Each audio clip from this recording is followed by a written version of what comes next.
आमदार रोहित पवार यांनी ट्विट करत गिरीश महाजन यांच्यावर जोरदार हल्लाबोल केलाय। रोहित पवारांनी नेमकं काय ट्विट केलेलं आहे आपण पाहूयात।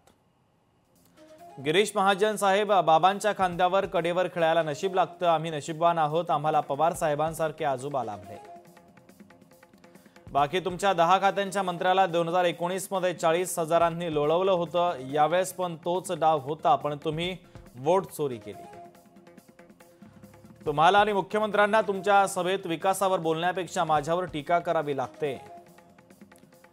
यातच कर्जत जामखेडचं राजकीय वजन महाराष्ट्रात वाढल्याचं दिसून येतं। धार्मिक भावनांच्या नावाखाली आपण करत असलेला पैसा आणि सत्तेचं राजकारण, नाशिक कुंभमेळ्यात आस्थेच्या नावाखाली टेंडर्स फुगवून करत असलेल्या करामती, याचा आम्ही योग्य वेळी भांडाफोड करूच, असं आमदार रोहित पवारांनी म्हटलेलं आहे।